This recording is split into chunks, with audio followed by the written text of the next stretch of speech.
Alors, sachez que j'avais prévu une toute autre vidéo pour ce soir, mais en fait, j'étais en train de me préparer pour aller au KT. Et je me suis dit que ça faisait très longtemps qu'on n'en avait pas parlé, de mon parcours, de où est-ce que j'en étais. Et je sais que ça en intéresse plus d'un. Donc, on va faire une petite skincare avant de partir au KT, où je vais vous expliquer un petit peu où j'en suis et ce que je suis en train de faire.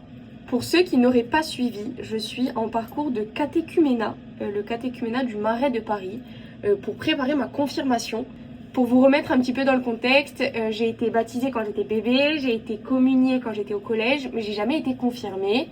Pour ceux qui ne sont pas au courant, un parcours chrétien-catholique, en règle générale, il y a toujours le baptême, la première communion, la deuxième communion et la confirmation. À partir d'un certain âge, si on n'a pas terminé, entre guillemets, ce parcours religieux à un âge qui est plus commun, comme par exemple la fin du collège ou le début du lycée, on va basculer directement en catéchuménat, qui veut dire que c'est en gros le catéchisme, mais pour les adultes. Ce que j'ai trouvé super, c'est qu'en fait, les catéchumènes, ils ont des objectifs différents. Par exemple, je suis avec des personnes qui ne sont pas baptisées, et comme on est tous dans un même groupe, même si moi, la dernière fois que j'ai eu un enseignement religieux vraiment fixe, c'était au collège, en fait, on revoit vraiment à zéro, parce qu'il y a des gens qui arrivent tout juste dans la religion catholique. Les questions qui reviennent le plus souvent, même dans mon entourage, quand je dis que je suis en catéchuménat, c'est déjà comment on s'inscrit.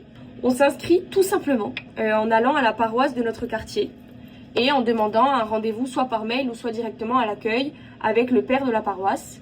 On va avoir un rendez-vous avec lui, ça peut être plus ou moins long en fonction de ce de quoi vous avez envie de parler. Ensuite, on va vous faire remplir un formulaire qui explique à quel stade vous en êtes. On vous demande pourquoi vous faites la démarche. Et ensuite, on va vous affilier une accompagnatrice, un ou une accompagnatrice, qui va en fait vous donner des cours. Mais vous aurez aussi en plus des rassemblements, des réunions, certains dimanches avant la messe, pour justement discuter autour d'une lecture du temps religieux qui correspond. Et ensuite, à 11h, on va tous à la messe ensemble pendant 1 heure, 1 heure et quart, ça dépend des messes.